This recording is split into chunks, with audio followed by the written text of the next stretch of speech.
Walang masamang mangarap. Ang mangarap libre, basta samahan lang ng tiyaga, walang imposible. Kaya ito, sisimula na po tayo.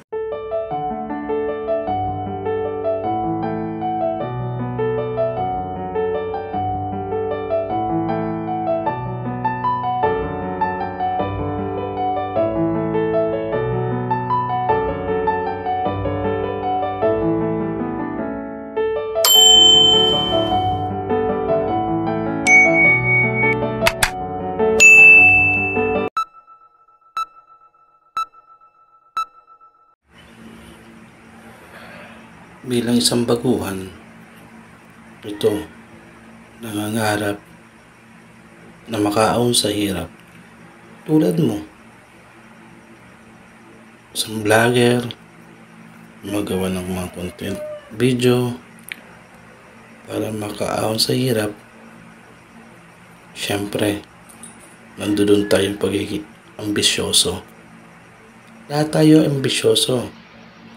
Lahat tayo nangarap. Pero walang masamang mangarap. Tulad ko, gusto kong makilala, gusto kong magkaroon ng magandang buhay. Ito, nangangarap at mag-uumpisa at magsisimula pa lamang. Pero hindi ko alam kung saan ako magsisimula. Hindi ko alam kung paano magsisimula mag-vlog, gumawa ng content. So ito pa lang, para sa mga bago katulad ko na gumagawa ng content, ang hirap magsimula. Ang hirap gumawa ng content. Di ko alam kung paano. Ito, sinisimulan ko pa lang. Medyo nahihiya nga lang. Pero samahan ng lakas ng loob. Sensya na pala. Tago ko muna mukha kong hindi maganda. Hindi ko gapuhan pala. Sorry. Yun. So, ito, inspiration message lang. Tulad ko, iniidolo ko ang mga Kapinpin Brothers at mga malalaking vlogger dyan.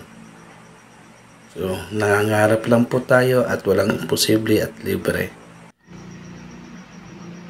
Kaya mensahe ko lang, tuloy-tuloy ang buhay. Tuloy-tuloy lang ang pangarap. Kung mabigo man, madapa man, tumayo. Tuloy ang laban. Hanggat kaya, walang imposible. Ang pangarap ko lang is magkaroon ng magandang vlog, magkaroon ng subscriber na 1,000, unti-unting makilala. Kahit taon, mag-aantay ako. Basta makagawa lang at makatulong sa kapwa, tuloy pa rin ang buhay.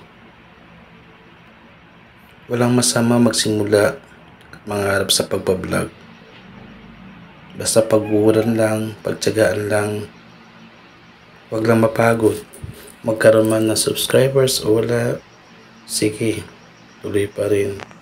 Basta tuloy-tuloy lang ang pag-upload ng mga content.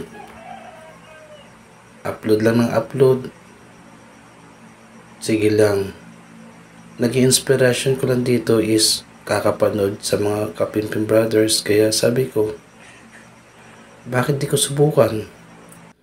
Subukan ko ang magsimula sa pagbablog ng takip ng aking pagmumuka. Kaya sa mga Kapinpin Brothers, ako'y natutuwa sa inyo at kayo ang naging inspiration ko at walang masama doon magsimula nang dahil sa inyo. Kayo yung aking iniidolo at magpupursige at tuloy-tuloy ang pagbablog nang dahil sa inyo.